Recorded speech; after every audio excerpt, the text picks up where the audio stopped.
Welcome to the VBAC Homebirth Stories podcast, where we celebrate and share powerful VBAC homebirth stories to inspire and support mamas just like you. I'm your host, Ashley Winning, a VBAC homebirth advocate and mama of 3, and I believe every woman deserves to birth with confidence and trust in her body. In each episode, you'll hear real-life stories, expert insight, and encouragement to help you feel informed and empowered on your VBAC homebirth journey. Let's dive in. Hello and welcome back to another podcast episode. I'm your host, Ashley, and today we have Lise with us, who's going to be sharing her home birth story after 2 cesareans. Lise is a type 1 diabetic as well, which I'm very interested and intrigued to hear her story because I know so many people out there are being diagnosed with gestational diabetes. And I know so many type 1 diabetics are told they can't home birth, they can't have this, they can't have that. And so I'm very intrigued and interested to hear your story. Welcome to the podcast, Lise. Hello, thank you for having me. Thank you. Why don't you tell us a little bit about you, where you are in the world, what's going on in your life, anything you'd like to share? Okay, so I'm in Canada in a province called Ontario, and I have 3 kids, a boy age 5, another boy age 3, and then a new baby girl who was born 5 months ago in Ontario. Yeah. So you've got And yeah, I guess lots of I'm a little type 1 ones. diabetic. This is the Yeah. important one. Yeah. So I've been type 1, or I was diagnosed type 1 in 2012. So I guess about 15 years ago now. Yeah. And I was 22 years old when I was diagnosed. And that's really where the beginning of this story starts, with that diagnosis. And yeah, that was the moment where I was like, oh, I cannot trust my body. I think anyone who has a chronic illness might be able to relate to that. Yeah, well, why don't you tell us a little bit about how that felt when you got that diagnosis and how that changed your life? Yeah, sure. I'll start there. So I was starting my first year university and I got very sick and I was like, okay, maybe I'm just stressed out, this and that. And eventually I went in to the hospital or to a walk-in clinic and they found ketones in my pee and ended up in ICU for about a few weeks. And I was just shocked because I'd heard of type 1 diabetes, but there was no one in my family who had it or anything like that. So I got very sick and it was during a stressful time of my life. And anyways, that led to me looking at my body as something that it was now a scary place, something that I had to learn, and it led to like a lot of hypervigilance, I suppose, and anxiety because my body, which had always functioned perfectly well, was now this mysterious place, if that makes Mm. sense. Yeah. Yeah, yeah, I can Mhm. imagine. It would be quite scary as well, especially being so young. Yes. So I was 22, I think, yes. Mm. So when were let's go to your first pregnancy and birth story. Yeah, okay. So at 20, I think, yeah, so 29, I got pregnant with my son. I had been on um holiday with my mom and we were in England and Scotland and like came back and we conceived that that night at some point, and I was pregnant. Yeah, and unexpected, but like I knew I was ready. I was like, okay, this is time. I'd had some previous yeah. Anyways, I knew I was ready at that point and I knew that I loved him and we were good to go. And so I continued on with the pregnancy and yeah, I think it's a very similar story to a lot of women's where you just kind of are pregnant and you trust to go into to see the experts. So whether that's like a midwife or an OB or whatever it is, unless maybe you have some previous knowledge. I just went that route. Yeah. went to see a doctor first thing. Yeah. And just let us know what the system's like over there in Canada. I just want to be Right. Okay. refreshed. We have had a guest from Canada before, but it was a little while now, and I would love to hear. You've got like a public system, haven't you? Yes. So Yeah. it's way worse than Australia. Like I know that there's some stuff happening there, but it's basically already happened here, I guess. Mm. And like interestingly enough, like Canada, I think is the only country in the world that actually like banned midwifery at one point. But um yeah, so Canada's system is a public system. You can't hire a private midwife or and every province is different. So there's several provinces and they all have their own sort of rules around, I guess, the college's rules. But yeah, so when you are pregnant, you are in that system and you're either shuffled into midwifery or OB-GYN care, depending on your risk. That's so Whatever they interesting, isn't it? deem your risk. Yeah.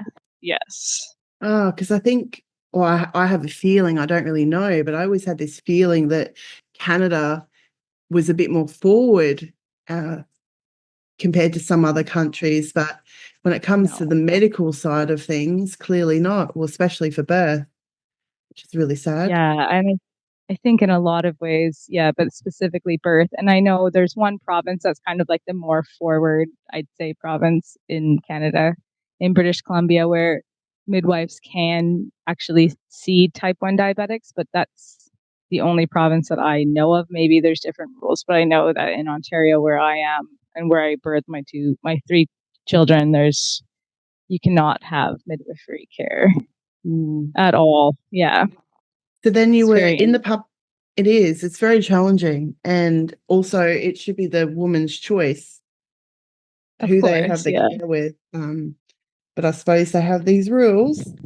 Um, so, Yeah, and that's happening in Australia too a bit, right? They're trying to start determining where people can birth according to risk that is assessed by an expert, I suppose. Or well, they always, I think they always have been, well, for a long time at least, they've been okay, restrictive. I'm not sure that midwives can support a type 1 diabetic at home.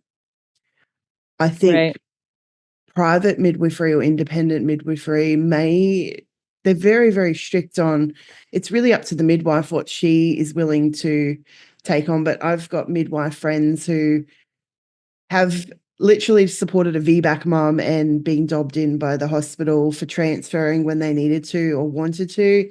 And they go under report, and that could take 3 months to do an audit. And so it's more of like being a hassle, more of, we're going to audit you 3 months, you can't work, you can't support women during that time, and all the stress for so you're those doing a three midwives. month period. Yeah, Yeah, whereas women have abuse and trauma in the hospital system, and you barely get an apology letter back. It's just, oh, well, that's his birth happens, la la la. And so, yeah, yeah, they've got their little ways of keeping things at bay, but they seriously are fearful, like they're fearful people. So they truly believe that it's the right thing to do. And I'm sure in many ways that's what's happening over. It's just very misguided, and as they like to say, the new word, misinformation. It's just who yeah. coined what is misinformation and what is correct. And I think it. Sorry, go ahead. I was going to say, I think more people are waking up to what is actually like logical and reasonable and what is BS. Totally. And I think also like it not just being about intentions, whether they assume that or feel that they're good intentions, but it really, if you follow the money, where you end up, it's most of the time about liability in Canada, anyways, and people not wanting to get sued and risk It management, I suppose. Yeah. it sure is. All And costs. I actually downloaded the public Queensland public home birth program here, the guidelines actually. So we've got publicly funded home birth across Australia, and in Queensland, where I live in one of the states, It just opened up last year. So only a Mhm. tiny little, like a small area, they're testing it out to see how it goes. And in there, it has some information about informed consent. And the informed consent says something like, I think I might even have it where I can actually read it, but I was just like, very different to what they actually do in real life. So the informed Yeah. consent that they say is woman-centered care, respect a woman's right to make decisions that diverge from recommended care. When a woman declines recommended care, refer to health partnering with women who decline recommended care. If mentally competent adult woman declines care or advice based on information provided, Australian law requires this is respected, even if this decision results in serious harm or death to her or her unborn baby. Continued care does not constitute endorsement of the woman's choices. However, that is not what they do, even Oh, though it's law. yeah. It's so interesting. Hey. It is, yeah. So before we go on about all the politics and all the things that I'm sure we're both very Yeah. interested in, let us Yeah. go to your first. So you're pregnant, 29, you've just come back from an amazing holiday in Scotland and England, and you're pregnant and you're stuck in the public system, and your only choice is it obstetrician care?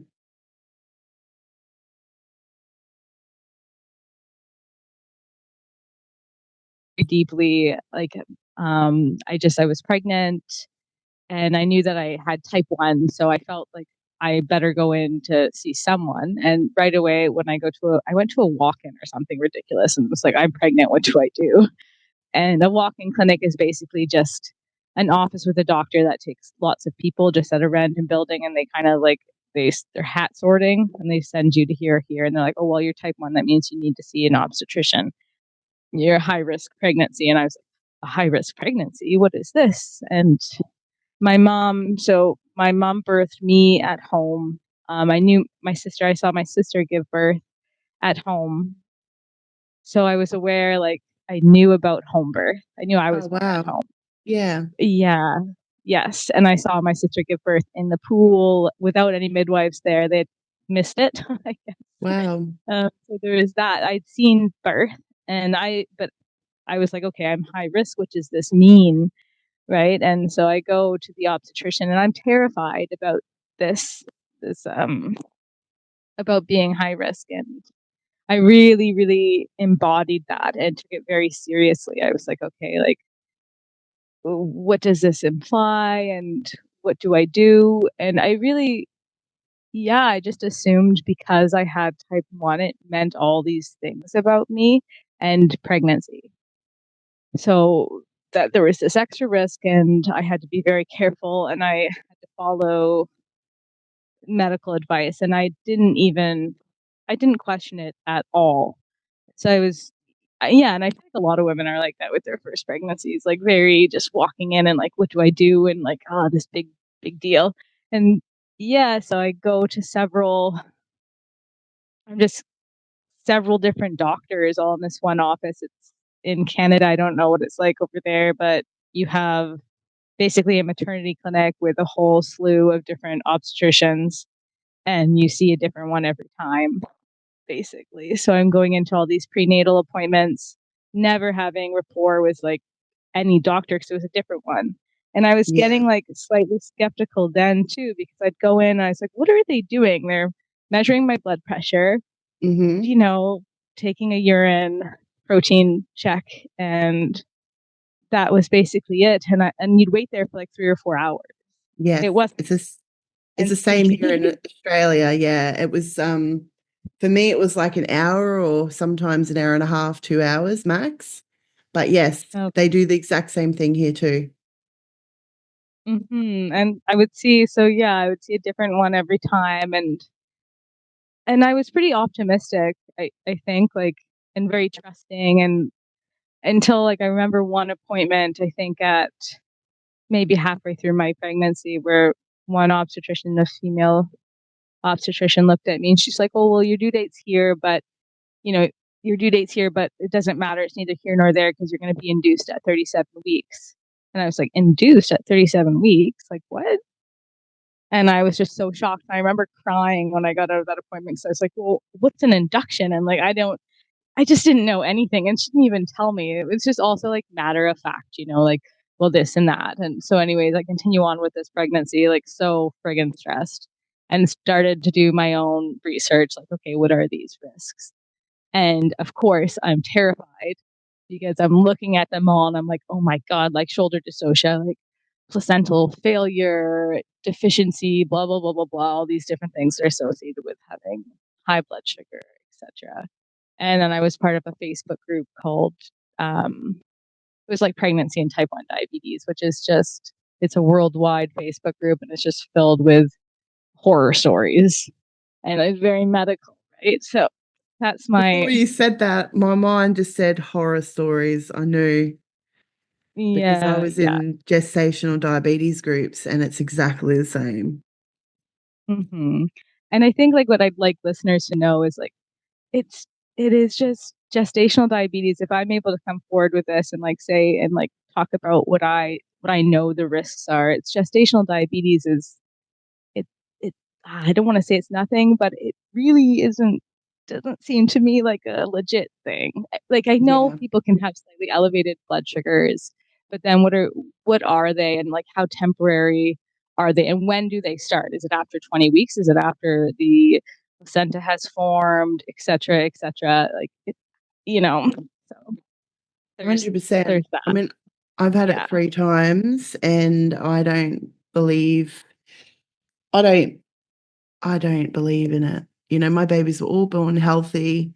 There was no health complications for me or baby in that matter. And, Yeah. the tests can be like slightly out as well. So, some women are getting Well, captured because they do the 3 tests. So 0.1 off captures you. But you could totally. do The another blood threshold. test. Yeah, it's like you could just fail. Like I failed one test, which is the 3, for example, and it was point 1 over, like hmm hmm on one of them out of the 3. So it wasn't like it was like super high or anything. If it's super high, you probably got type 2 diabetes or something. Yep. If you're that was undiagnosed before, but otherwise, so many women are getting captured and they're being treated very similar to type 1 diabetics. Totally. And it is different. It for sure Really? is so different. But even if you look into the research around when gestational diabetes begins, like when do you see the sugar levels start to rise? It's Yeah. typically after we have it where it's not going to matter. Yes, and that's why when women get caught up around the 35-week mark, I see some Yes. women Yeah. get caught up and they're like, "You've got gestational diabetes. We've got to induce." And it's like, literally a few weeks to go, guys. Yeah, it's not as big of a thing. And like type 1, not to go on a tangent, but it's different because it's very difficult to manage. It's a full-time job to keep your blood sugars level during pregnancy. It's very So hard. Yeah. I like type 1 diabetes is like, if you don't look after yourself, you've got, it's not good, right? You've got a high chance of getting very poorly or potentially dying, right? It's very challenging. So everything Yeah. that you put into your body, it's not everything you put into your body, it's everything that is created by your body as well. So like Mm, any hormones. So it's just a juggling act and like you need to be pretty diligent. And when I say it's a full-time job, I'm not joking. Like it's so hard, but worth it because I felt great in all my pregnancies and tried very hard to manage my sugars, but it's not like, oh, I get to go have like a tub of ice cream because I want to, or like I can eat. I can't. You have to be careful. And if you yeah. aren't, then yes, you can get sick and your blood sugars being high. Like I do believe that still gonna, of course, it affects you. It's going to affect your baby as well. Like everything. Mm, If it's high, if your blood sugar is high or low, I'd say low is, they say, not a big deal, but yeah. yeah. How were you managing did you have like a continuous monitor, one of those ones that plug in to check, or did you have to constantly check yourself and manage it? Yeah, so it was different every time. So my first pregnancy, there was no glucometer, like there was no CGMs, they're called, like Mm. continuous glucose monitor Yeah. yet. So I was doing finger pricks with my son and using a little insulin pen or a needle to inject. And that was my blood sugars were, as soon as the CGM came out, it was life changing for Yeah. all That's diabetics, I would good. say. And that my second pregnancy, I had that system. And then my third, I had a pump, which made like a world of difference. Oh, Yeah, in beautiful. terms of management and things like that. Yeah. Oh, so you're going through the first pregnancy and you're having to manage all this yourself. You're a new mum and you're starting to do your own research and kind of disagree with some things that are happening. Yes, totally. Okay, so I'm going into every appointment to see a different obstetrician, and it's just wild and weird to me and terrifying. And I accepted, I think, that I was going to have a cesarean, or like I knew that was a very real possibility. I was like, well, that might be the reality, and I'm totally okay with that. Just whatever needs to happen. And not loving it, but thinking that I'm special, like I have these special risks that no one else has, especially in regard to like placental insufficiency, which is what they always throw at type 1s. Like, you might have perfect blood sugar and like everything might be fine, but your placenta is still broken in some sort Mm, of way. And I didn't realize that that was kind of a cop out for all women. It's not just type 1, but yeah, and there wasn't a ton of information out there. I couldn't find any stories of home birth with type 1 on the internet, or like I just couldn't. There weren't there. There was nothing. mm, And that was my first pregnancy in 2019. And so yeah, I think at so when I gave birth, it was in June. Um I'd been like feeling great, and then I one day I started oh, okay, so let me just head back here for a second. So I'd gone into like an appointment at 37 weeks just around then, and the obstetrician said, well, we're booking you in for an induction like next Tuesday or something, like 4 days away. And me and my husband were there, and we're like, wait, what? Like, what's an induction? Like, what do we do? What do we expect? And he's like, oh, it's just like, just come here and don't eat. And he didn't say anything. He was like annoyed that we were asking questions. He's like, well, you have like too much amniotic fluid. What's it called again? Like, I forget that term, but when you I'm have, not sure what the anyway, term it is. doesn't matter. Yeah. Yeah. Polyhydramose or something. Yeah. And so he's like, you're coming in, like everything, you need to have an induction in a few days. And any question we asked, he just was annoyed at. And we left and we're like, okay, well, I guess, in a few days, I'm going to have an induction. And so I had no idea even what that meant, really. Like, there was yeah, no idea, Mm, basically, because any question we asked felt like it was an annoyance to him. And I was so shy. Like, I'm a pretty shy person and like scared to ask. And he was a male obstetrician, and he kind of just shoved us out of the door. He must have had a bad day or something. I don't know. But now I know that I need to come in for this induction, because I wouldn't even dream about questioning what the expert said to do. So I go home, and a few days later, I'm like, I stopped feeling him move, my son move. I was like, he's not moving. And I don't know, like, there's a huge part of me I don't actually know if he stopped moving or if I just couldn't even breathe properly. I'm just so panicked and so scared of all this stuff. But anyways, I can't feel him move for a few hours, and my husband's out at his last work, like a work party. So this is his last day of work, and he's out at this work party, and I'm like, I can't feel him move. Like, I'm gonna walk to the hospital. And I walk to the hospital, and the whole time I'm like, there's something wrong, there's something wrong. And it could have been my intuition and my knowing that something was wrong, but I'm still unsure, but I walk to the hospital, and they do an NST test, so like a non-stress test. And they say, well, so I'm laying down, and they're like, well, his heart rate's it's not even decelerating, it's just not changing. And I'm like, well, what does that mean? like, oh, he's not doing good or whatever. And so then the doctor comes in and says, well, they think they did a bedside ultrasound, and they're like, nope, he's not happy in here. So the doctor said he's not doing well, not reactive. And we did the ultrasound, and they said, you need to have a cesarean. It's not an emergency right now, but it's going to become one. And also, like, they were saying during my contractions that his heart rate wasn't changing, or it was slightly decelerating in the NST. And that's what the OB-GYN told me. And I was like, even in my head, then I was like, well, what contraction? Like, I'm not having contractions. So it should have been like kind of, well, they don't even know what's happening with my body right now. But I figured they must have some sort of special knowledge that I didn't have. And so I went in for the surgery, just being so scared and panicked. Yeah. And it was such a time, you know. I think anyone who's had a cesarean knows it is what it is. And I think I wasn't,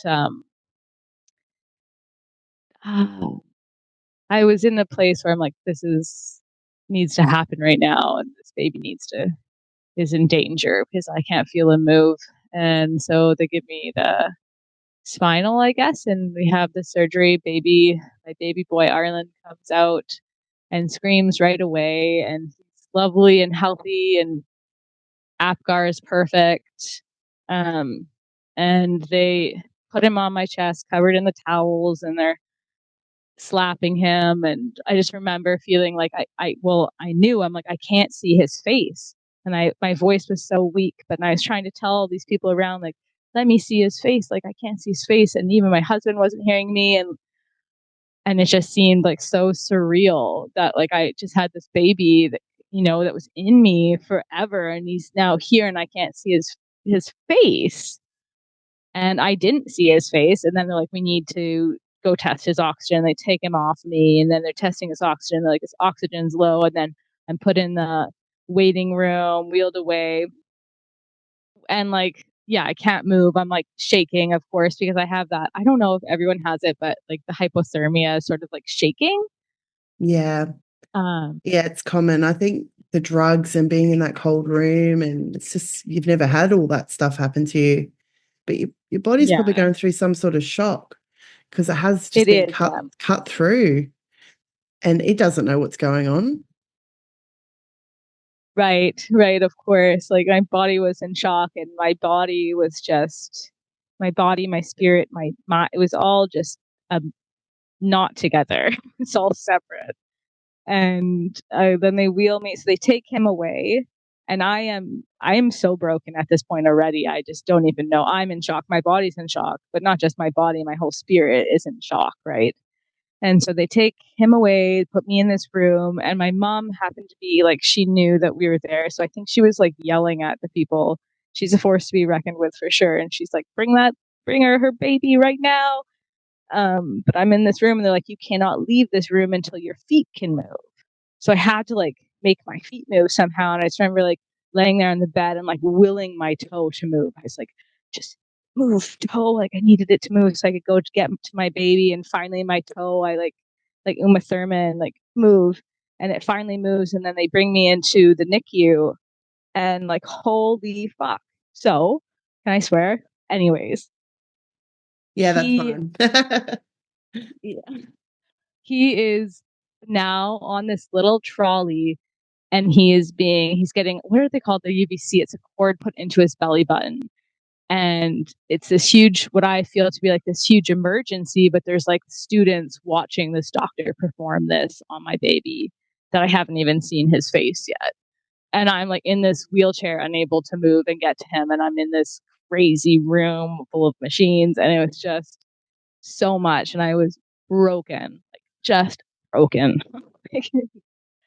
And after that, it was, yeah, 11 or like 10 days in NICU, and it was just horror. And I mean, I read a book. I remember it was by the woman who does Birthing from Within. And it was a story about a woman going into the underworld and like having to give something up.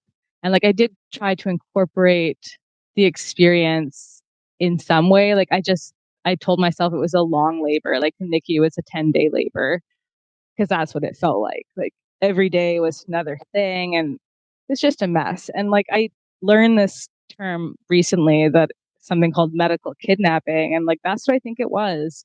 Like they took him from me, and because I have type 1, they're like, oh, like we need to, they put him on an IV immediately. They didn't give him any oral glucose. I didn't get a chance to breastfeed or anything. It was just like, we're taking him, and like, we're going to manage this risk right now because there could be this and this wrong with an infant who's born from a type 1 mom. So it was So, all yeah, because you were type 1 and they were preempting some of I the think so. risks. Yeah. And they Yes. didn't get your Yes. consent. Did they get your consent No. or no? No, no, no, no, no, no. And it's implied consent. Like I know that it is like implied, right? Like you Mhm. go in and you have to. And you know what? Like, I think with my first son, like he might have had low blood sugars, but he didn't even have a chance to do anything. Like he wasn't put on me to stabilize. He wasn't given even my own colostrum, but he wasn't given oral glucose. Like they had him set up on an IV, Mm. and then glucagon, which is like a big, it's a hormone, right? So they have him set up not just on a sugar IV, but glucagon, and then they have to wean him off. They don't even have the IV in right for 3 days. So his blood sugars are dropping, and they're telling me, oh, he's going to have brain damage. And like, it's just a lot. And that was my first birth experience. And it was, holy man, it was intense. And I spent 2 years processing it. I'm still processing it in some way, because I was thinking about it last night before I knew I was coming to talk, and I was like, oh, like there's things that are coming up that are still not um, fully dealt with, I suppose. Not dealt with to put aside, but like embodied, I guess, in a way. It's Yeah, a lot to have it to is. go through. Yeah. And yeah, it's hard. It's really hard. I had a similar experience. So I'm just like, as you're telling your story, it's reminding me of my experience with my baby as well. And it's not a nice experience. And I imagine as a first time mum with no experience being in the system, it'd be very challenging. Totally. And like it wasn't, and I tried to explain it to people afterwards. I'm like, this was really weird. Like this wasn't, it didn't feel like something that was necessary, if that makes sense. It's not like I felt like there was a part of me that was terrified that my baby was unwell, because the professionals had said we need to manage this and this and this risk. But I don't think or I didn't feel as a mother that he was unwell. And so it was this cognitive dissonance, or to some degree, or just knowing Yeah. that what happened was, and then like researching after and realizing, no, no, no, that none of that was right. And like even saying, recommending a cesarean after an NST after 45 minutes, you know, that, Yeah. And it's that yeah, knowing that I think that all of us, like, we don't foster, but we have these amazing senses that we know what's right and they don't trust us. But we know, even, you're half an hour as being a mother, but you've, had 9 months of growing that baby, but you know what is right for your baby, even though you can't explain it, but it's the not being able to explain that makes it hard. But yeah, we just live in a culture that doesn't trust that natural biology, that natural instinct. And yeah, I know, I understand how you were feeling, like that feeling. It's just such a challenging space to be in. I'm really sorry that, you had that experience.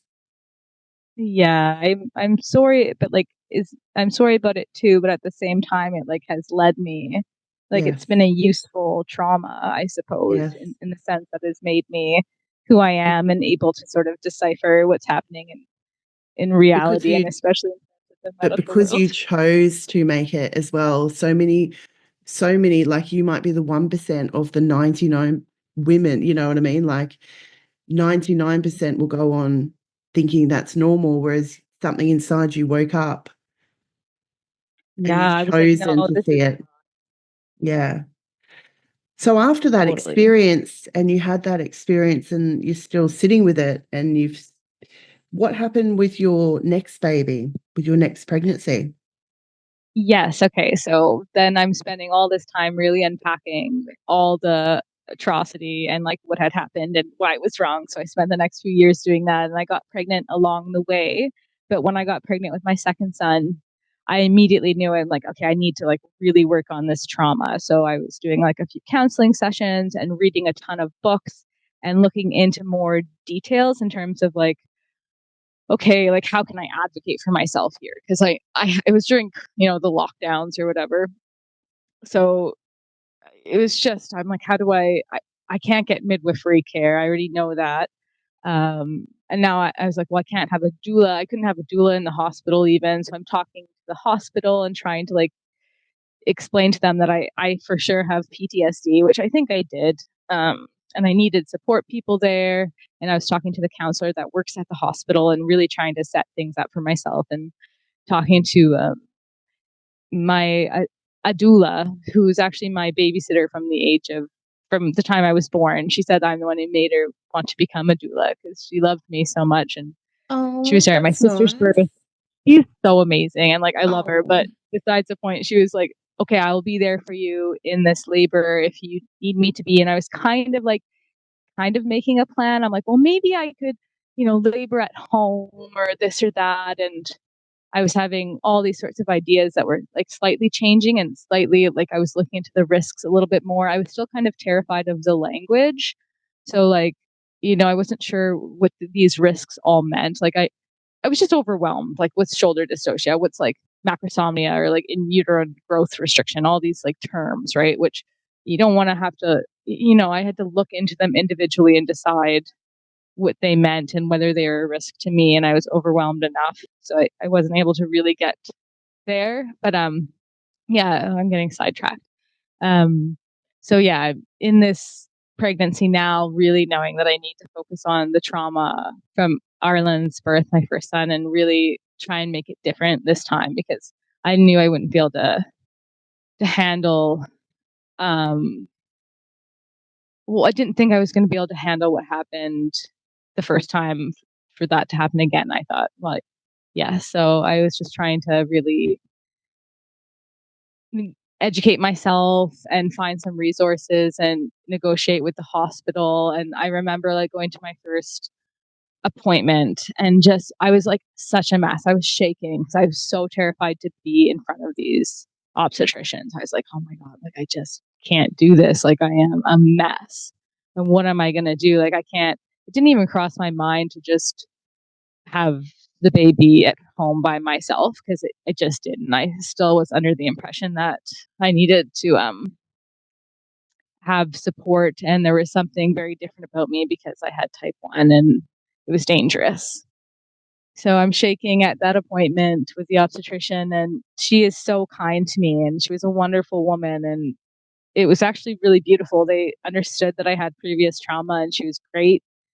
And I only saw her, so I don't know, maybe they cared enough to let me see the same obstetrician, or it just so happened that that's who I saw throughout my pregnancy was the same woman, and that was good. And yeah, it was a great pregnancy. I felt amazing. I was working through stuff. I was happy and feeling like, you know what, things are definitely going to be different this time. Maybe even like all birth in a large van, just that's close to the hospital, right? Like I thought maybe I could just do that, like be close enough to the hospital, but so I could still be safe, but Mhm. not actually go in or Did you whatever. say a large van? Yeah, like an RV or something. I don't Okay. know.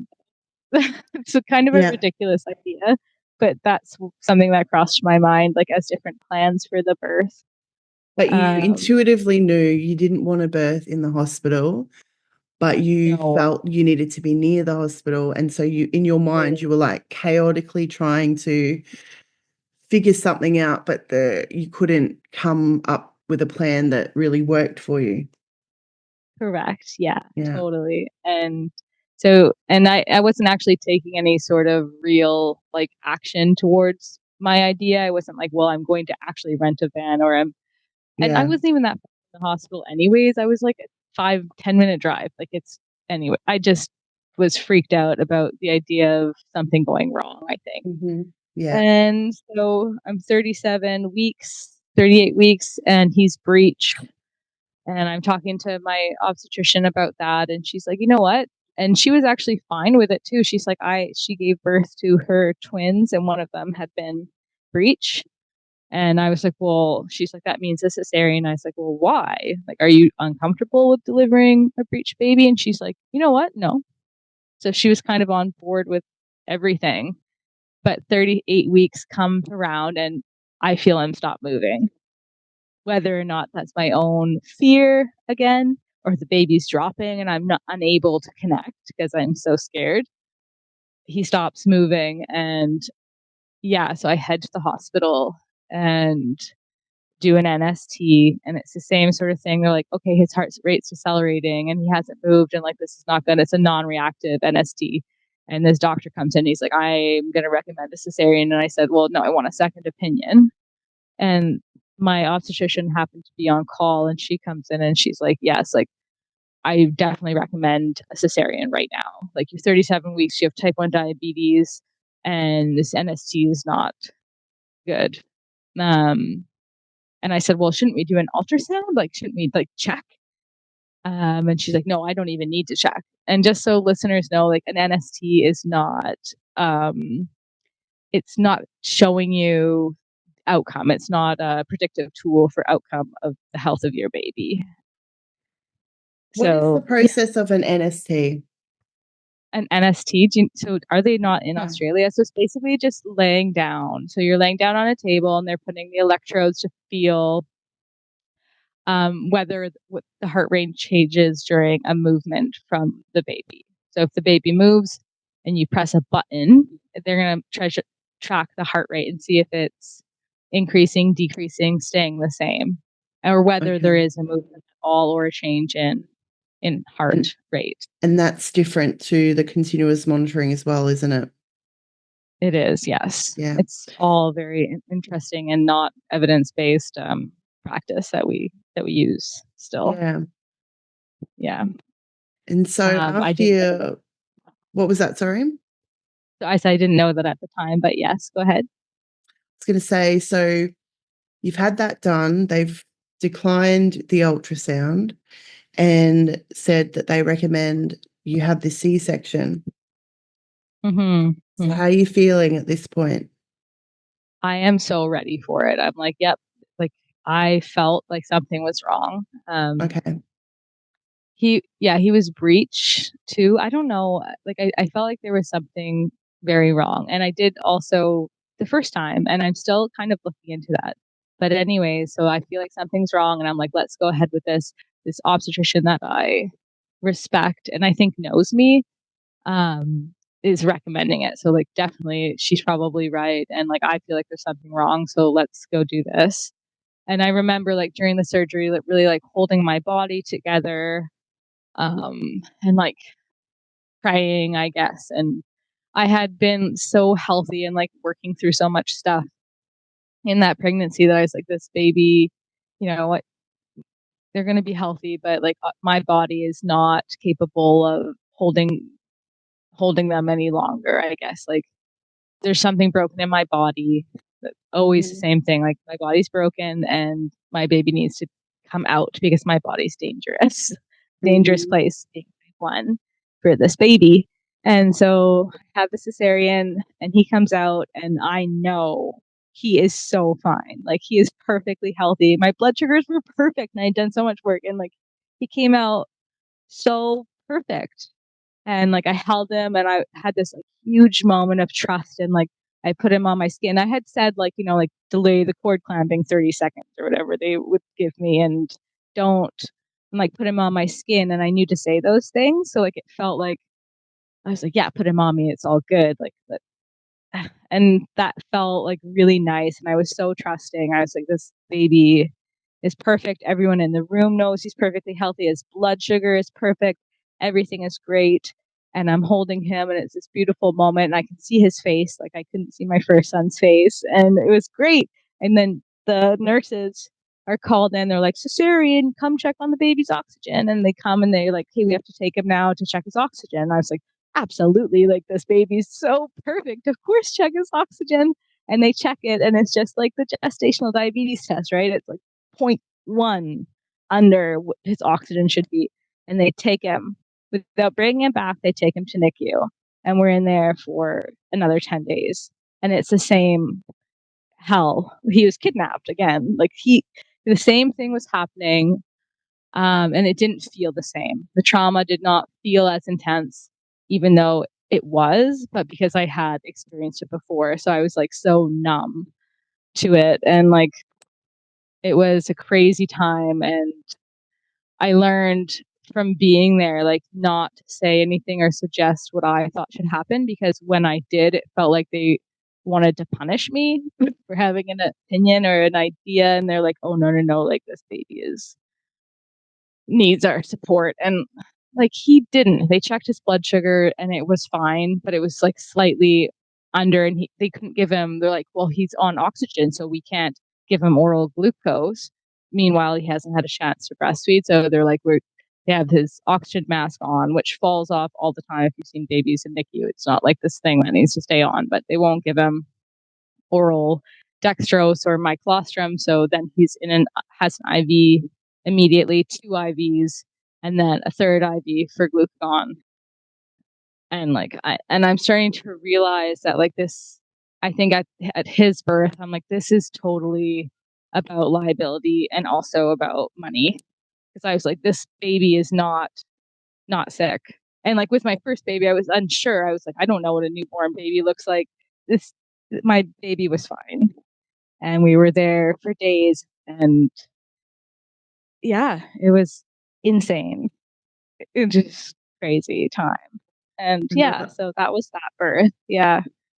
another And challenging afterbirth experience for you, sadly. yeah, yeah. So That were you being able said, to like, stay in the hospital during that time? Like, was he in there longer than you, or do you have extended stays in hospital for C-sections? Like here in Australia, we stay 2 days so for in Canada, C-sections. yeah, so you get to stay for 3 days, and they were trying to kick me out. So this is the thing, like about me, I refused to leave completely. Like I didn't sleep the first birth. I didn't actually sleep for days on end. And I also got up out of my room. Like I didn't spend any time in my room. I was in the chair beside my baby's bed. I didn't move. I didn't leave. You're kicked out twice a day for an hour. And so I just stayed. I said, I'm not going anywhere at all ever. Like I'm not leaving my baby here. So I just sat in this chair, and like I'm crippled. Like we're not talking about, like I just went through surgery. I'm on Mhm. a lazy back chair, like something ridiculous. And I wasn't having any support from the hospital staff because I wasn't in my room like a good girl, and I should be there and not here. They refused they refused to give me Tylenol. They didn't like me to be there. They didn't like what I was doing. I was not, um, I don't think I was acting the same way as most people act. Like yeah, it's pretty intense about the whole thing, and I was unable to leave my baby's side to Is do that the anything. first I was like, one or the second one or both? both, both, Yeah. yeah, both. And they were slightly, so the second birth, my son Emery, it was during the lockdown, so there was no visitors allowed. Like my husband could come once a day, but if he left, he wasn't allowed back in. And we have my other son too, so it was just me and him the whole 9 days. And I just kind of like so glad my body kept me and helped me through that whole experience. And I was pumping a ton, and like I got my milk in, and we kind of got into this flow, I suppose. But yeah, it was weird. The hospital staff were not kind, and some were kinder than others. But there was one moment in NICU where I had really low blood sugar, as women tend to after birth, and I had sugar with me, or like a granola bar, and she kicked me out of NICU, and she's like, "You can't eat in here." I'm like, "I can't walk." And she's like, get out right now. Like, you can't eat in here. And I just remember like laying on the bench, like, this is like medicine to me right now. Like, are you kidding me? And I wanted to hold my baby. Like, I knew that if I could just take my baby, get these stupid things out of him, and like hold him and breastfeed him for half a day in a like unsafe place, like he didn't need that. But I did ask, like, I remember one time, like, well, what happens if I say no to this? And they say, well, CAS will be called, Is right? Like, that you can't. like child protection services? Yes, yeah, Yeah. absolutely. So, Yeah. so they're like, no, you can't do that. It is Yeah, such a, for anyone who hasn't been through this experience, like it is such a challenging experience and you feel so powerless. And it does feel like they've kidnapped your baby. And it sounds like you're in like mama flight mode as well, like fight mode, where you just were totally. there vigilantly, which I think is a biological thing because we've just birthed this baby. It's like the mama lioness who's going to fight off any predators that try to, hurt her baby or her cubs. Oh Um, yeah, like totally, yeah, totally. yeah. Any animal show that you watch, the mum and dad. Well, if the dad's around, like bird species, but the mother is Yeah, always so full on about protecting her babies, and that's exactly what we're like when we are connected with our babies, absolutely. And yeah, and they and make us feel wrong. and you can listen. They make us Totally. feel wrong And you for can hear the feeling those nurses that are things. overtired. Yeah. I remember having a conversation with one because I was in a similar situation. And I wanted to breastfeed, and I asked them to bring her to me because I'd lost so much blood I couldn't get there immediately. And this nurse was so flustered about, we're going to have twins, we might have twins, and like, I've got to get back. So just feed her the bottle. And I'm like, I want to breastfeed. And like, they're so focused on their job and themselves that they forget to put themselves in your shoes. Like, how would you feel if you'd been cut open and you were stuck in a bed or you were stuck in a chair? Where's the compassion and care of like thinking about, like, do you want a cup of tea? Would you like to sit in a comfortable chair? Like, I didn't even have a proper chair to sit in, like a one that leaned back, and I was like breastfeeding on this uncomfortable chair. But it really takes like a decent human being to come in there that makes all the difference. Who's like, hi, lovely, we've got some sandwiches. Would you like a drink? I can bring you some water. I don't think that's hard work to do, but it's just not normal for them. And why? No, And they think that the babies are theirs I in think a that, way. yeah, well, they are. They're like, this is my patient. So, like, They the think it's babies their are their baby. patient. I I know. wasn't their patient. So, I wasn't their patient. They said that. They're like, she's not our patient. The baby is. I'm Like, the we're these two mother. separate fucking things right now. Like, we're not Yeah, separate. Sorry that they're out of, exactly. he's out of my body right now, but we're not separated. This has been, anyways, it's just such a weird way of thinking. And like, Yeah, the whole way that we treat, I could go on and on with the way that we yeah. look at birth now and how we got here is led to that. It, it's not, yeah. So you've had this second experience, and then you've gone on to have another baby. Yeah, yeah. Okay. Hey, lovely. I just want to take a quick moment to tell you about something that's really special. Because if you're pregnant and planning a VBAC home birth, this could be exactly what you're looking for. My VBAC Home Birth Mentoring Program starts on the 3rd of March, 2025. And this is your chance to join a village of like-minded women who truly get what you're going through. This is a space where you'll feel supported, seen, and heard. We can soak up all the VBAC home birth wisdom, ask you questions without judgment, and build that deep, unshakable confidence in your birth choices. And here's the thing, the price will be going up later this year. So if you've been on the fence, now is the time to jump in. Head to ashleywinning.com/homebirth mentoring/ to find out more and join us. I can't wait to welcome you in. Okay. So this is the fun one. I mean, they're all fun in different ways, but I'm out in a different province in Canada, this very small fishing island, an Indigenous community, and my husband's working teaching music there. And about like 2 months in, I fall pregnant. I fall pregnant. Is that what you say? I don't know. Yeah, But I fell pregnant. Yep. so, and I was like, okay. And it was longer than the other two, and I wasn't expecting or planning to get pregnant again. And I was suddenly, and I was on this small island, and um, yeah, I'm like, well, what am I gonna do for the birth? Like, I can't give birth on this island, obviously, and what am I gonna look into? So I started talking to people and asking online on different groups. By this time, so by my third pregnancy, there was a Facebook group called Natural Birth for Type 1 Diabetics or Type 1 Diabetes Natural Birth. And there was one woman on that group who was in BC in Canada, and she had a midwife who was going to help her have a home birth. And I was like, what?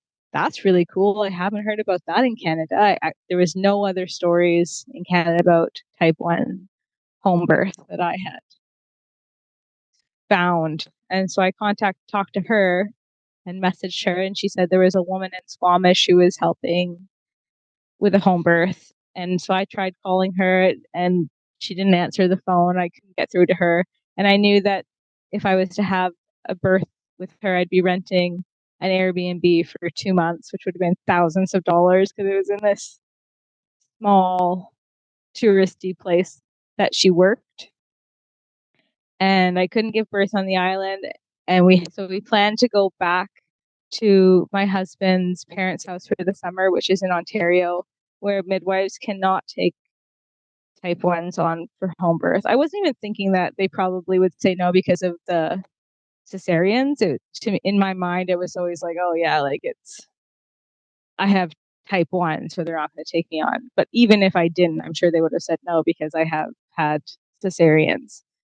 So that didn't cross my mind, but I kept on looking around, finding myself on different groups, looking on Facebook, calling doulas, and really networking to try and figure out what I was gonna do. And I was hoping that somehow I could find a midwife at least to kind of provide care for me in Ontario.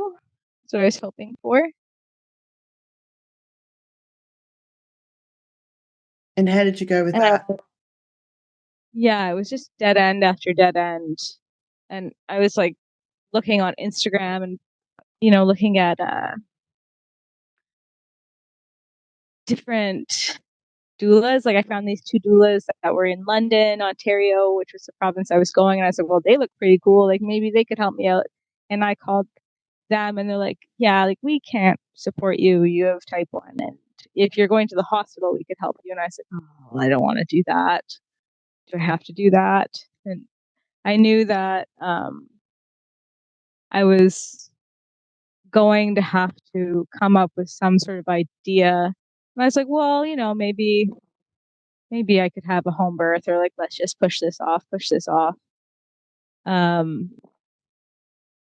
and eventually, like, it kind of started to click a little bit more that I was running out of time because by the time I was going to get to Ontario, I knew I couldn't give birth on this island. I knew I was going back to Ontario for the summer. I was like, well, we're getting well on the way here. And I just really wasn't sure.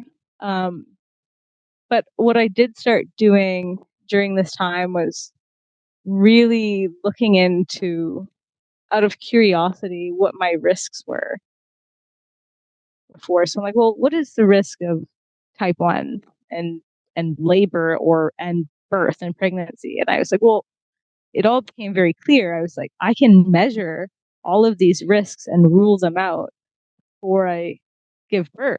Like that's ridiculous to think that I can't, like because the ones you can measure them. It's like a big baby, or it's just things. The only thing that I couldn't rule out would be the increased risk of stillbirth after 38 weeks, which is, they claim it's 4 times as high. And then I'm looking into the studies, and I said, well, they've never done studies where women with perfect blood sugar control, they've never, they don't exist. Those studies don't exist because women like me didn't have the technology to keep their blood sugars better than and just the average population. They just haven't had that technology, and now we do, and the studies don't exist. So I'm looking and researching all that and realizing that, okay, these risks are irrelevant to me. My blood sugar is perfect. My health is perfect. I feel amazing. I'm doing great. And then so I fall into that, and I'm really looking at it and realizing that that doesn't exist for me just because I have the label of type 1. Those risks are not relevant. And then I was like, okay, so now I'm very likely to have a uterine rupture. What is this chance? And that's when it got really intense for me, because I started to realize the lies. I was like, okay, so what are my risks of uterine rupture? Not very much. And how do they increase? And in what situations are they going to increase? And then the whole thing just kind of exploded when I was like, well, I've been seeing birth under this very medical lens, and it's not. And then the more and more I looked into it, I was like, the absolute safest thing for me to do as a mom with 2 cesareans and who's type 1 is to have a physiological uninterrupted birth. Like, that is the safest thing for me. And the only place that I feel like that's going to happen is at home. Like, it's not going to happen at the hospital. It can't. So I was like, wow. And it was just being able to be open enough to, and having, I guess, like the mental capacity to look at the language and the research and really just open myself to that, because language can be a huge barrier, especially when it's just so much different things. And yeah, and to look Yeah. at it, and this is like all gestational diabetes type 2, like if you actually look at the risks, it yeah, I mean, it's personal to everyone, and like your level of health. And I'm a very healthy human, and I was doing great and perfectly able to take on those risks. And also, not at the beginning, but near the end of my pregnancy, I was like, I realized that if I was to give birth in the hospital, that would, and something happened again, like the NICU time or whatever, or say I was at home and I had a uterine rupture and the baby died. It's like, both of those are on me. I would not be okay going to the hospital and having the same thing unfold, and I would blame it's still my responsibility. I would blame myself, not the doctors, and I never have blamed anyone else. So it was taking on that responsibility, and it just all became very clear. It was such like a wild journey for me, my 3rd pregnancy, and I have no idea what triggered it or like how it happened. It was just like peeling back layers, and like more and more stuff became real to me, and like I was able to see clear. And I'm also like a bit older, maybe it had something to do with it. I don't know. And so you're starting to get all this information, you're starting to find research, and you had joined a natural birth for type 1 diabetes group. And so you started to feel Yeah. hope, and now you're exploring your rupture risk. So where are you leaning towards? What are your plans, and where are you planning to birth, and who's your birth team? Yeah. Okay. Yeah. So I think the difference is, like, this time around, I started to make like a real effort. I'm like, okay, well, who are my options here? And I talked to 2 different women. I found this group that said, it doesn't matter what the group is, but I was given 2 contacts for different people. And I called a few of them, and I was like, well, this kind of seems good. One was a midwife, like a midwife who had left the system.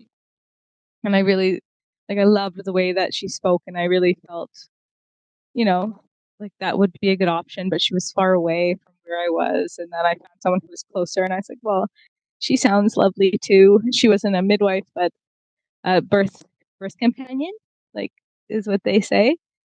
And I Yes. was like, well, sure. Like a doula won't come to a home birth, but this person will, so that's great.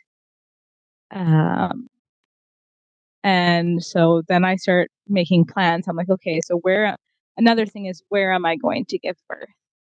So because I'm going to be at my in-laws house. So I ended up booking an Airbnb for like my 39th week. And then my 40th week, my in-laws had planned to be out of that house because they were going on vacation. So it's like perfect. And then my 41st week, book another place. So I have like all that time covered, and I can bring everything I need with me to one of these places. And like I started to take real action towards having a home birth. And yeah, and leaning into myself, and like I felt just so amazing. And I struggled with the same fears I feel like a lot of people do, like, well, what if something goes wrong? And what if and things slowly left as I dealt with them, like the uterine rupture. I don't even think I was thinking about it near the end because I had done enough sort of looking into it, and I knew that it was a risk, but I was willing. I knew I was safer to give birth at home.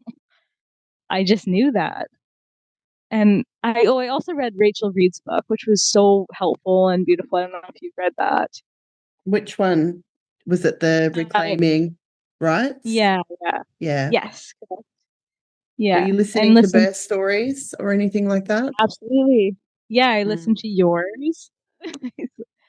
I was trying to find like, okay, like home birth after two cesareans, like VBAC after two cesareans, rebirth after two cesareans, like whatever. Just needed to hear all the stories. I know you had this special scar, and I was like, okay, like let's listen to this.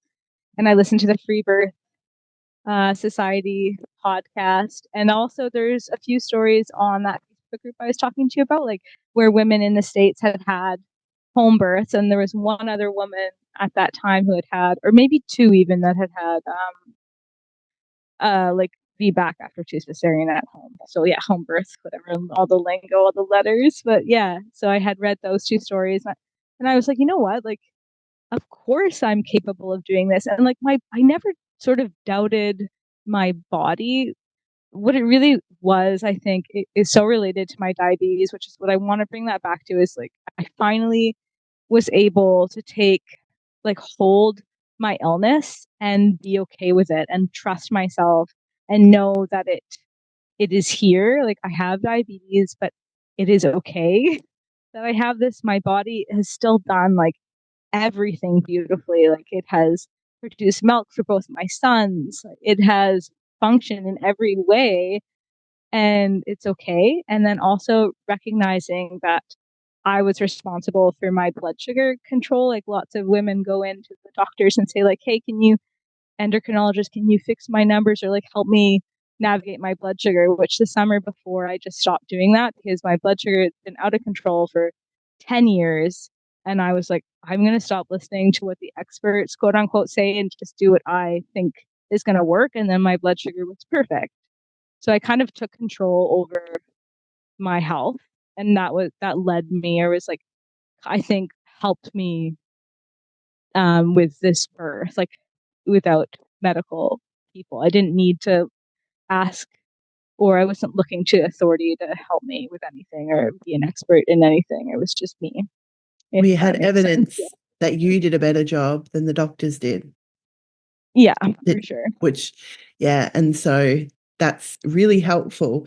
I wonder it's not the VBAC risk that you're worried about, but what about when you get to 38 weeks? Were you worried about, well, what if I get to 38 weeks and I have the same situation as what happened in the last two Oh, pregnancies? Was that a big thing for you? yeah.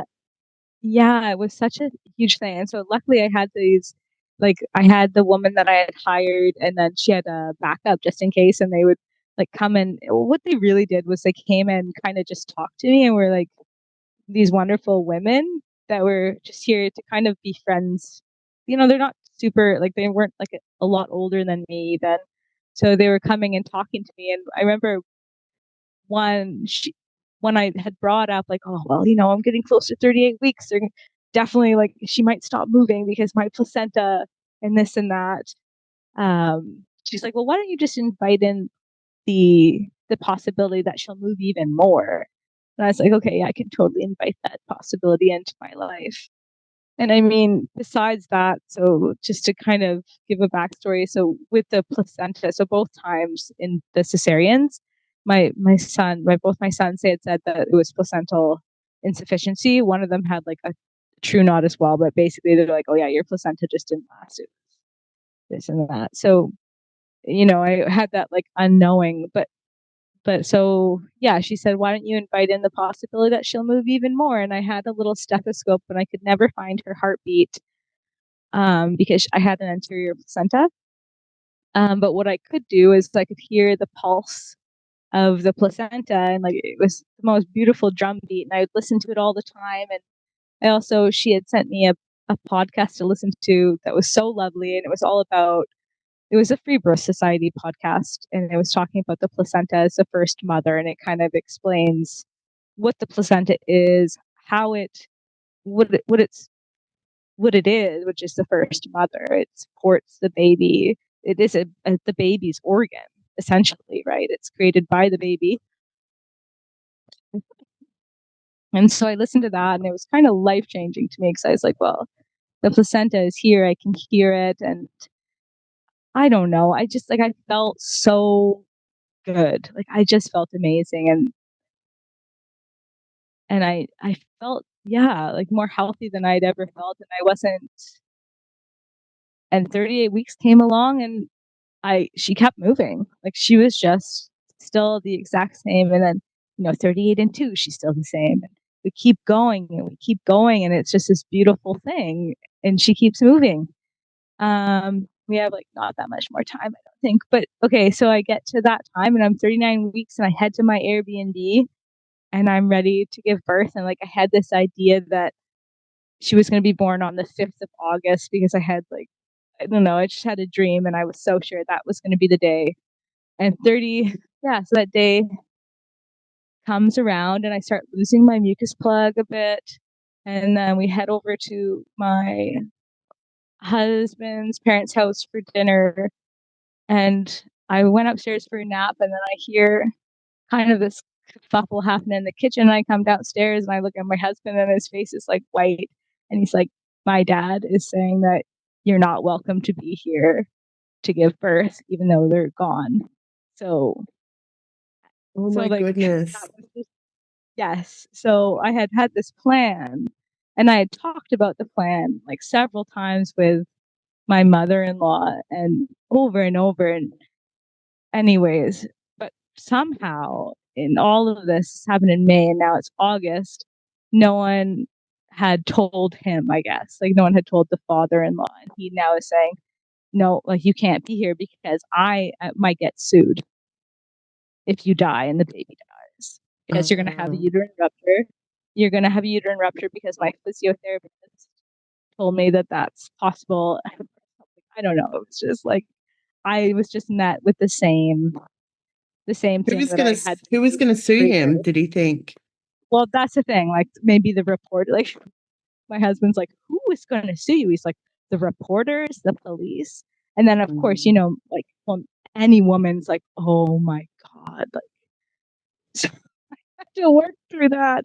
Not only did I have to Mm, work through that, I was like, I have nowhere to go. I'm 40 weeks mm, pregnant. And I have, like, there's not a lot of places to book on Airbnb, even like they're gone a week before. So, and I did not, I was like, no. I'm still like kind of reeling from that whole experience, of course. And mm. like, in hindsight, I should have said, no, I'm absolutely going to be here. And this is where I'm living. Like, that's where I was living for that time. But I was, Were yeah, your birth companions helpful in that situation with some ideas and that? they were just like, I was close enough. yes, they were helpful. They're like, breathe. I remember her just saying, your children are okay, you are okay, breathe. And also reminding me that as twisted as it is, it was coming from a place of him. I know it's messed up, but like wanting to it's love, even though it's Yeah. fear at the same Yeah. time. Yeah, absolutely. So yeah. So we're booking these, like, labor wasn't gonna happen. It was starting, but it wasn't going to happen because I was hopping from Airbnb to Airbnb that were like thousands of dollars and mansions because it was the only thing left, right? So Mm-hmm. going from Airbnb to Airbnb, and finally we found one that was going to last, I think, like 5 days. And so I knew I had like 5 days, and I was such a beautiful place, and I really started to relax into it. And I kind of had been having like, I was so excited for labor, like just pumped. And I had been probably like slowly opening for weeks. But yeah, so the night happened. Yeah, so I was starting to have the contractions that wake you up in the night. And I was just like, okay, is this something? Is this something?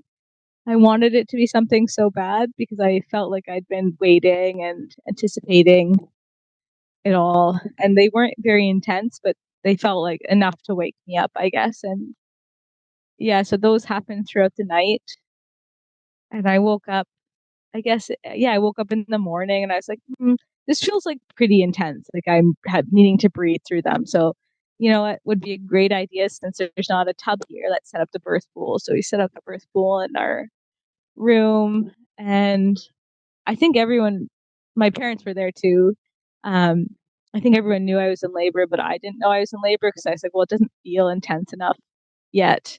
But they called the birth keeper companion just in case. And she's like, you know what? I think I'm going to come because I am an hour and a half away or whatever, and it's a long drive.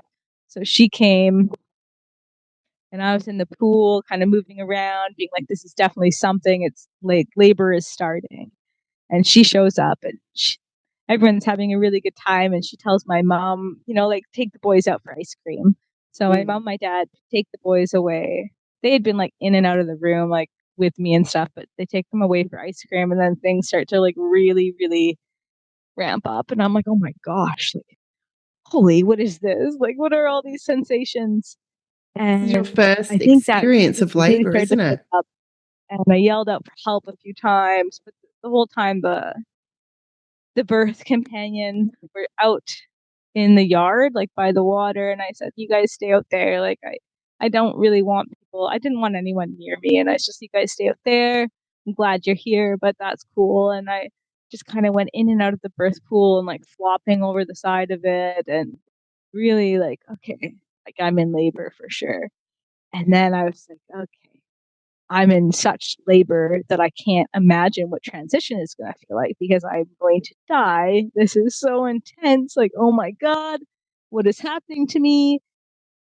I had no idea. Of course, like I'd read, like, oh, transition is the part that everyone, like, you come back to and you yell out for help. But yeah, so I was feeling that, and it lasted what felt like forever, which wasn't forever. It was only about an hour or something. And then my body started to push. I was like, what is that? Like, what is that feeling? Like, it's just happening. Like, I'm making the noises now in my mind. I'm like, okay. And my body's starting to push, and it was starting to take over. And it was the most intense feeling. And I guess I had heard people talk about like the pushing phase, and be like, oh yeah, I don't even need to think about that because it's just like pushing. Of course, it's going to be so easier. I don't know why I thought that. It was so friggin' intense. And I went with it, and it was hard, but quick. Like she was born 2 hours after my parents left. So it was just like my active labor, my transition and pushing was so quick. Yeah. And So we lost you there for a little bit, but we lost a bit of vocal, but anyways, I wanted to ask, because this is the first time that you have experienced labor as well. So Yes, yeah. did you have any fears or worries that you need to work through for that? Like, can I handle it? Will my body go into labor? Anything like that? No, like I No. just didn't. And like I know that's different for a lot of people, especially like women who've, you know, gone through labor and then didn't failure to progress or whatever. That's a whole different battle. But and I didn't have that. I was going in for the first time to labor. I didn't know what to expect. Like I could read about it and hear other people's stories, but I didn't have fear around my body being capable. I had fear about my body betraying me in the sense of like or like you know what I had fear about, like not being able to read my body signs. Like if something's seriously wrong, I won't know, if that makes sense. Like I'm not going to know if my uterus ruptures because I didn't know if my body had high blood sugar or something. So it was associated Mm. with that. So that I had to pull that in and be like, no, no, no, no, no. This is all. You are going to know if your uterus ruptures, of course. And like, how would you not know? It's going to be a pretty serious event. And so, yeah, I wasn't scared. And how long were you in labor in the end? I I guess like 4 hours, like Wow. in the night. Yeah, it was quick. Definitely quick. But the nighttime, I think, was like I was opening, right? Because I was waking up from contractions. But it was as soon as my sons had left the house, it was just bam. Like my body was probably just waiting to be in a safe Mm. spot after all the Yeah. jumping around. Yeah. That I Yeah. was like, okay, yeah. Yeah. Yeah. And it was incredible. Wow. Wow. Yeah. So was it a surprise to you, the experience? How did you feel? Yes. It was such a surprise. Like it was, I had no idea. Of course, you have no idea what to expect, but like pushing was the pushing phase. It was the most intense feeling I've ever had. And I'm so thankful for it. It was hard. It was the hardest thing I've ever done. And I've heard many women say that. And I'm so thankful I got to have that experience, and we deserve to know that we can do hard things or whatever. Like it was just I needed to do that. And what I mostly needed was to hold my baby in my arms in safety and in respect and in yeah, so it was just so freaking perfect. Like I mean, yeah, there's always little flaws, but like I was just so thrilled. And she came out and I was like, is she okay? Is she okay? Of course she's okay. Like she's just amazing and perfect and breastfed and slept and was attached to my body. She was attached to her placenta, and she got to have that. And I got to watch her be and thrive. And there was always the back of my head, and, does she have low blood sugar? Like, and she didn't. And I had all the things there to be prepared just in case. And I had the women there that were there to bring me, like they brought me tea after, and they came back to do body work a few days after, and they're like processings with me. She brought me a cake and like flowers and all these. Oh, that is beautiful. Wonderful. It was just so wonderful, like the prenatal and postnatal care. Here's the little one. Oh, there you go. Oh, hello, Yeah, beautiful. What did you name her? I haven't named her yet, believe it or not. Yeah, we're still waiting on a name to come up. Yeah, yeah, it was just incredible and like so. And like I knew the whole time, and I was like, I just can't wait to share this with other type 1 moms who struggle with Mm. it because there's no support. There's no support for us, women who need it and babies who need it too. Like, yeah. It Yes. and I was so ready to be like, hey, like I did this thing and you guys can all do it too. And like of course they know that they can, and we all have different levels of trust and different risks we can take on, and like that's the biggest thing, right, is accepting responsibility for yourself and your Yeah. health and your life. I guess. I And I think for me, think that's too. and normalizing it, because if more women were sharing stories like this, it wouldn't feel as risky. It would be Yeah. normalized. And so more stories that we can hear and see of this, and midwives and doctors and whoever's open to receiving can hear your story and think, wow, okay, that's interesting. That didn't end the way I've been trained to think it's going to end. And this baby didn't go to special care. This baby stayed with you, didn't she? Yeah, she was fine. And And how was that? How was that for it you? was just so, it was perfect. I was like, okay. And like I had cried in like so many times in my pregnancy, like just imagining the possibility of being beside my baby after birth. And like her brothers adore her. Like they came in right after, like they're like, oh, there's blood everywhere. What is this baby? And they Mm. still up to this day like love her. There's no jealousy. Like they adore it. And I I was just like, I am so glad I'm not in the hospital. And like, it's not just like a trauma response or anything like that. Like, I do not want to be there. I want to be, I think every woman, I would imagine, unless home isn't lovely, like, would want to be in a comfortable, safe space, right? And provided for in whatever way that they think that they need, whether that's a midwife or whatever, or no one, or yeah, and to have that choice. And I'll add like, yeah, so that was great. And yeah, Mm. Well, I, thank you very much for sharing your story with us. It was really lovely to hear, and lovely to see all the changes through your experiences as well. I did shed some tears through your special care stories, the NICU. I always get very emotional hearing women's stories. But that's the rawness, isn't it, of storytelling and hearing other women. So thank you for sharing, especially when your baby's only 5 months old. She's a yeah, cutie, by thank the you. way.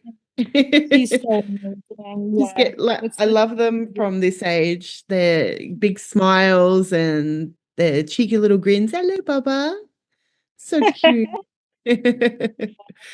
They are so much more alert, aren't they?